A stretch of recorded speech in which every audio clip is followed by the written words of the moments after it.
عليكم ورحمة الله المتتبعين ديالي، مرحبا بكم في قناتي وقناتكم عالم أم التوأم. وصفة جديدة وفيديو جديد. فيديونا نهار اليوم أو وصفتنا نهار اليوم اللي هي غريبة بالكاوكاو اللي كتجي خطيرة البنات. خليكم على المقادير وطريقة التحضير. المكونات أو المقادير اللي كنحتاج في هذه الغريبة اللي هي 200 غرام ديال الزبدة للدة، وعندي كاس غير مملوء أو كاس إلا ربع زيت،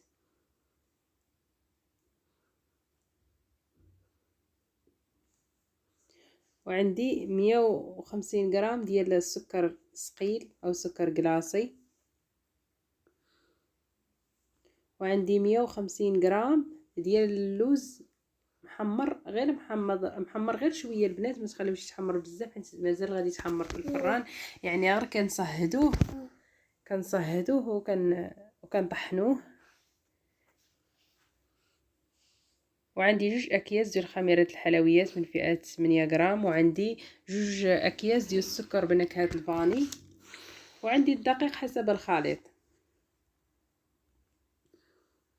هاد المكونات راه هزوا ليا 450 غرام البنات ديال الدقيق. الدقيق كيبقى على حساب الخليط، حيت ما عندناش هنايا البيض. هاد المكونات هادشي اللي هزوا ليا ديال الدقيق. كما شفتوا راني كنخدم الزبده مع واحد الرشه ديال الملح ومع السكر كلاصي او السكر ثقيل والزيت حتى كتصبح لينا على شكل كريمه او بوماد. كما شفتوا ضروري من هذه العمليه ضروري تخدموا الزبده باش تحصلوا على غريبه ديال اللوز او الكاوكاو اللي كنتواجد عندكم. اللوز ولا الكاوكاو استعملوه. كما شفتوا انا راه استعملت 150 غرام ديال اللوز مطحون. صراحه راه كتجي هاد الغريبه كتجي خطيره البنات، راه نعيا نشكر لكم فيها، راه كتجي رائعه وكتجي لذيذه وكتجي مشقه وكتجي حبه تنسيك في الاخرى. غير جربوها البنات وما غاديش تندموا عليها صراحه، راه غادي تعتمدوها كما انا اعتمدتها وما بقاش كتخطاني. وصفه سهله ما فيهاش كثره المقادير ولا كثره التعقيدات. كما شفتوا راني وضعت 2 اكياس ديال خميره الحلويات من فئه 8 غرام والدقيق، وكندخل الدقيق في الخليط. كنضيفوا الدقيق البنات تدريجيا، كل واحد على حساب النوعيه ديال الدقيق اللي عنده. انا استعملت الكنز صراحه، جميع انواع الحلويات كنستعمل فيهم كنز. كما شفتوا بعد ما جمعت العجينه راه هزت ليا 450 غرام ديال الدقيق. عندي هنايا السكر كلاصي سبيسيال، ضروري السكر كلاصي سبيسيال بالنسبه للناس اللي ما غيلقاوش السكر كلاصي سبيسيال غادي يستعملوا سكر كلاصي عادي، وغادي يضيفوا له النشا الذره او مايزينا. الا عندكم نصف كيلو ديال الدقيق ديال السكر كلاصي عادي غادي نضيفوا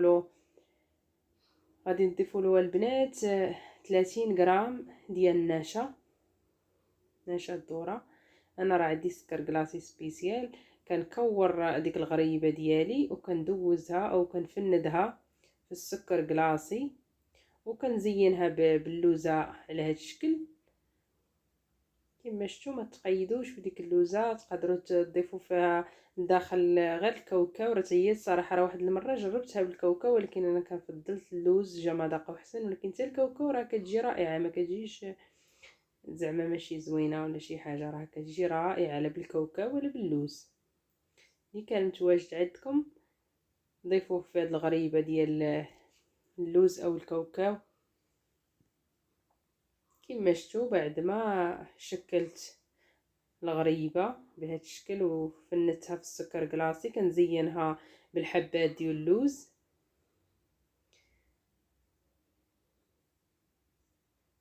بالنسبه للطاوه ديال الفرن راني دهنتها بالزيت ورشيتها بشويه ديال الدقيق، راه ما كيبانش مزيان، راني رشيتها بشويه ديال الدقيق. عاد وضعت فيها الحلوى ودخلتها للفرن حتى كتشقق ليا، العافيه كتكون فوق منها حتى كتشقق، عاد كنهبطها لتحت كتشقق كنرجعها الفوق باش تاخذ لينا اللون، تحمر لينا داك اللون الصفر الذهبي. تخليوش البنات تحمر بزاف. وسمحوا لي على الفيديو راه ناقصين فيه شي اجزاء، ما تصوروش ليا. والى اللقاء.